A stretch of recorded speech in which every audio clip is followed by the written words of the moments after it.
Le 28 décembre est la date sournoise de notre calendrier. Cachée entre Noël et le Nouvel An, elle tente de passer inaperçue, mais elle nous prend par surprise. Il se peut que rien de particulier n'arrive au réveil, mais attention, vous ne perdez rien pour attendre. Il est quasiment sûr qu'en sortant de la maison ou en arrivant au travail, une chose étrange va arriver. Les enfants sont les premiers à être piégés. Il faut dire que c'est facile. Regarde, l'âne qui vole. Voilà le petit qui lève les yeux vers le ciel et aussitôt des éclats de rire retentissent accompagnés de l'inévitable « Innocente, innocente ». Cela vous dit quelque chose, n'est-ce pas? Bien sûr. En France, ce serait « Poisson d'avril, poisson d'avril ». En Allemagne, « April, april ». Car en France, comme en Allemagne, c'est le 1er avril que ce genre de choses vous arrive. Par exemple, les enfants français adorent découper des poissons en papier qu'ils vont ensuite coller sur le dos des passants. Chez nous, ce sont plutôt des bonhommes en papier, comme celui-ci. Bon, tout ça, c'est bon enfant. Mais comme chez vous aussi, les blagues peuvent aller beaucoup plus loin. Les commerçants, les médias et même les politiciens se lâchent un peu ce jour-là.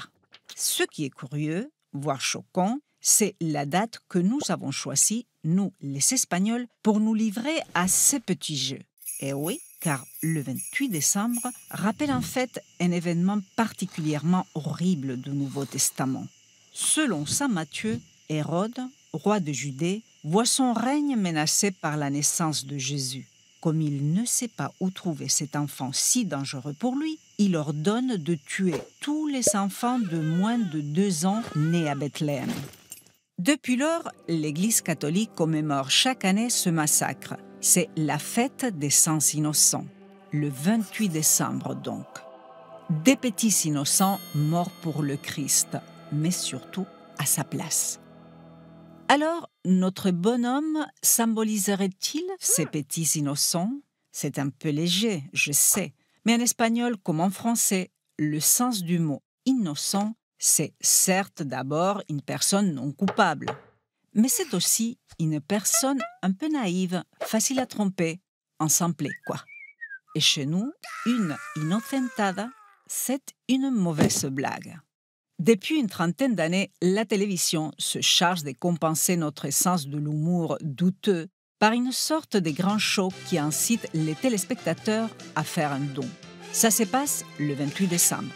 Ça s'appelle Innocente, innocente. Et pour rien au monde, les Espagnols ne rateraient ce grand moment. On y voit des personnes connues, vedettes des médias, du sport ou autres, se faire piéger dans des situations absolument improbables, au gré d'un scénario concocté depuis des mois avec la complicité des amis ou de la famille de la victime. Je me souviens encore d'une célèbre vedette téléportée par des extraterrestres.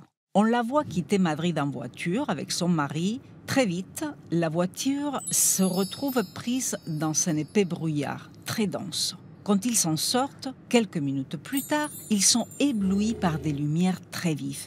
Et quand ils s'arrêtent pour tenter de comprendre quelque chose à ce qui leur arrive, ils se retrouvent dans une station-service allemande. Tout est allemand autour d'eux. Les lieux, les pompes à essence, le mobilier urbain, les personnes qui s'adressent à eux, tout.